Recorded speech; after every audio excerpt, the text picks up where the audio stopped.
शिक्षित युवा समाज की उन्नति के लिए क्या कुछ करेंगे?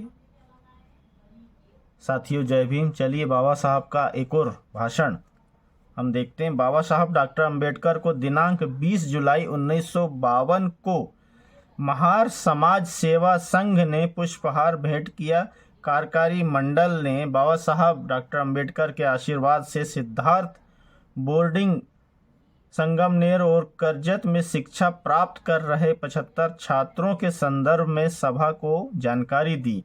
करजत के बोर्डिंग को सरकारी ग्रांट दिलाने के लिए प्रार्थना की। ग्रांट नहीं मिलने के कारण बोर्डिंग चलाना तकलीफदेह हो रहा है। उस समय सभी लोगों को संबोधित करते हुए बाबा साहब ने कहा, सद्गृहस्थों, आप लोग यह सामाजिक काम कर रहे हैं, इसे देखकर मुझे बहुत संतोष हुआ। तुम्हारे संगमनेर के बोर्डिंग भवन निर्माण के लिए जो पैसे जमा कर रहे हैं, मैं उस कार्य के लिए आपको शुभकामनाएं देता हूं। लेकिन मैं लोगों से पूछना चाहता हूं कि तुम लोग खुद भूखे रहकर समाज के इन लड़कों को शिक्षा दे रहे हो। क्या ये लड़के शिक्षा ग्रहण करने के बाद समाज की उन्नति के लिए कुछ करेंगे भी? उन लड़कों की ओर से क्या तुम लोग कुछ शपथ पत्र लिखकर दे सकते हो? नहीं। उत्तर मिलने पर पद दलित समाज की सेवा करने के लिए हमारे लोगों में से कुछ युवकों को शिक्षा लेकर तैयार होना चाहिए। इसलिए मैंने सिद्धार्थ कॉलेज की स्थापना की है। लेकिन मुझे अब कटु अनुभव हो रहा है कि शिक्षा ग्रहण करने के बाद उन्हें कोई नौकरी मिल जाती है तो सब समझो कि बस हो गया हमारा काम। मैं कौन हूँ? मुझे शिक्षा किसने दी? कैसे दी? उन्होंने कितना कष्ट उठाया? इन बातों की तिल मात्र समझ ना रखते हुए ये लोग फिर अपने समाज को भूल जाते हैं। ऐसे लोगों को क्या कहा जाए, मुझे समझ में नहीं आ रहा है।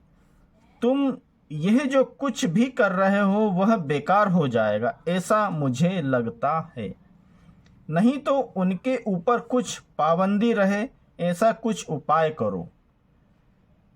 किसके लड़के बोर्डिंग में लाने चाहिए, उन्हें शिक्षा कौन देगा? और फिर इतना हो जाने पर वे समाज की तरफ देखते तक नहीं हैं।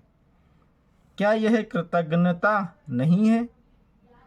मैं अपना जीवन तुम्हारे कल्याणार्थ खर्च कर रहा हूं, परंतु मेरे पश्चात इस समाज का क्या होगा? क्या मेरी इस चिंता को दूर करने वाले व्यक्ति तुम लोगों में से तैयार नहीं होने चाहिए? इन सभी बातों का विचार करने पर लगता है मैंने अपना जीवन तुम्हारे कल्याण के लिए व्यर्थ ही गवा दिया। मुंबई में मैं तुम्हारे लिए एक बड़े हॉल का जल्दी ही निर्माण करने वाला हूँ। उस काम के लिए मैंने दामोदर हॉल की सभा में निवेदन किया था। उसी तरह तुम लोगों ने कितने पैसे जमा किए हैं और मैंने कितने जमा किए हैं यह स्पष्ट किया था। मेरे नाम पर बैंक में कितने पैसे हैं मैंने तुम्हें स्पष्ट बता दिया है।